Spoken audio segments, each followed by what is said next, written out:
AlphaMiner. O algoritmo AlphaMiner é um dos mais populares do campo de mineração de processos. Ele foi um dos primeiros a conseguir fazer a ponte entre dados observáveis e modelos de processos representativos. Além disso, também foi pioneiro na identificação de concorrência entre atividades.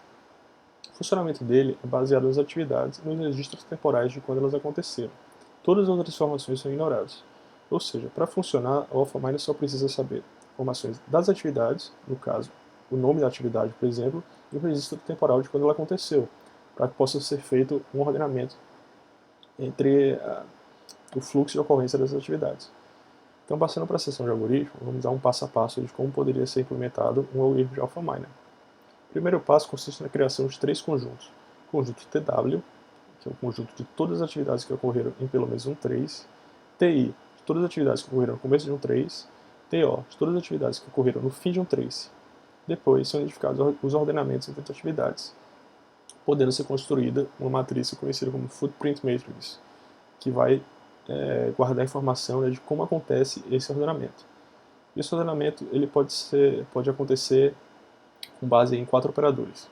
O primeiro operador seria o operador directly follows, ou seja, ele vai denotar que uma atividade precede outra atividade em algum trace. Ele é representado por esse símbolo maior que. Isto aqui.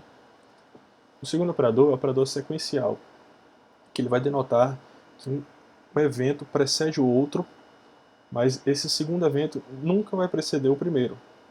Então, se nós tivermos um evento A e o evento A preceder o evento B, o operador sequencial vai ser utilizado quando A preceder B e B não preceder A. Então, eles sempre ocorrem na sequência. O terceiro operador é um operador paralelo, representado pelo sinal aqui de jogo da velha.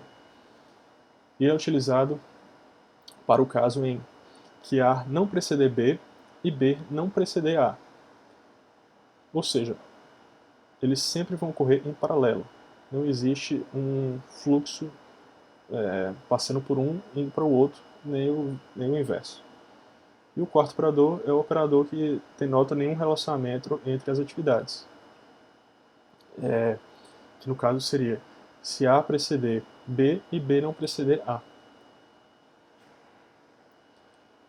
A terceira etapa do algoritmo são definidos os lugares da rede de Petri. Então, a notação seria, teríamos um conjunto y de w, que seria o conjunto de todos os pares A e B, onde A e B são conjuntos máximos, que um conjunto máximo vai ter o maior número de elementos que podem ser conectados para um único lugar, tal que A produto cartesiano B e B produto cartesiano B não contém nenhum elemento do tipo directly follows, nenhum elemento que esteja presente no relacionamento directly follows. E A produto cartesiano B seja um subconjunto do conjunto de elementos presentes no operador sequencial. Depois, vamos construir esse conjunto PW. Vai ser um conjunto contendo um lugar, denotado aqui por essa função P, em parâmetros C em B, para cada membro do conjunto YW. E PW também vai conter um lugar de entrada IW e saída OW. Por fim, definimos o conjunto FW, que especifica o fluxo de atividades e é definido como a união dos seguintes elementos: as transições de todas as atividades para lugares, transições de lugares para atividades, transição inicial e transição final. Todos esses componentes mencionados, esses conjuntos, no caso PW, TW e FW, eles são a definição de uma rede de Petri. O resultado eles vão denotar uma rede de Petri com ponto de entrada IW e ponto de saída OW. Uma explicação bem complexa do funcionamento dele, o AlphaMiner, mas o principal que a gente deve guardar é em relação à construção da Footprint Matrix, que é o ordenamento entre elementos, e como ele identifica quais são esses ordenamentos. No caso que a gente mencionou aqui em cima, que seria o operador direct follows, o sequencial, paralelo e a existência de nenhum relacionamento. Então, para exemplificar, tomemos os seguintes traces.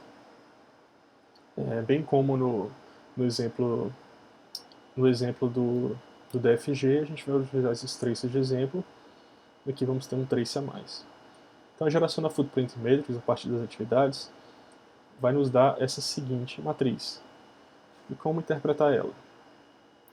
Vamos ter aqui um elemento de origem, uma atividade de origem A na linha, e em cada coluna atividades de destino. Então, atividade A, origem, atividade A, destino, temos o operador jogo da velha, como falado aqui em cima, e o operador paralelo. Agora, olhando a origem A, atividade A, para a atividade B, temos o operador sequencial. Então, se observarmos os traces, vamos ver que A sempre precede B e B nunca precede A. Então, nesse caso, o ordenamento entre eles seria o ordenamento dado pelo operador sequencial. O mesmo para C e o mesmo para D. A sempre vai preceder eles, mas eles nunca vão preceder A. E não existe nenhum relacionamento entre A, E, F e G. Então, essa footprint matrix ela vai dar todos esses ordenamentos entre os elementos, as atividades dos traces, e ela caracteriza o funcionamento do Alpha-Miner. O corpo principal do Alpha-Miner é caracterizado pela construção dessa footprint matrix. O restante dos passos são manipulações para transformação, para definição formal de uma rede de Petri. Mas o principal é a footprint matrix. E nela aqui, alguns pontos que podemos observar é que a diagonal da matriz é toda composta por jogos à velha. Ou seja, nenhuma atividade vai ter um relacionamento com ela mesma. Não existe um relacionamento entre elas. Os elementos B, C e D sempre ocorrem na sequência do elemento A. O elemento G sempre ocorre na sequência dos elementos E e F.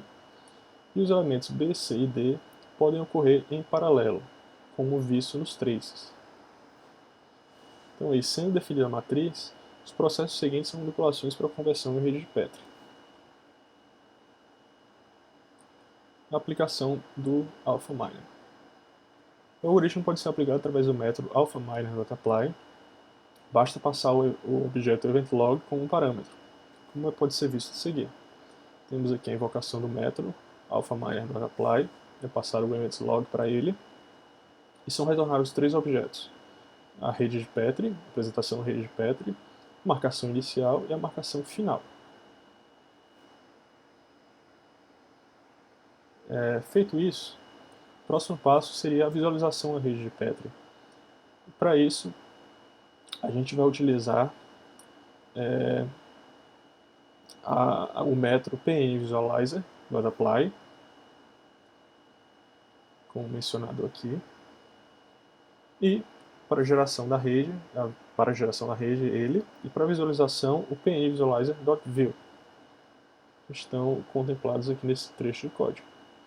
Os parâmetros do PNVisualizer.apply são a rede, a marcação inicial e a marcação final, necessários para a construção da representação do gráfico.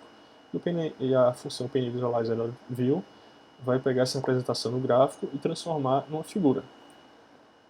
O resultado é essa figura aqui embaixo, que a gente pode visualizar o ponto de início, localizado mais à esquerda, em um círculo da cor verde, o ponto de término, localizado mais à direita na cor laranja. Atividades são representadas em retângulos, com seus respectivos nomes. Os lugares são representados por círculos sem texto, com fundo branco. E as setas representam aí, as conexões entre os elementos e as transições da rede de Petri.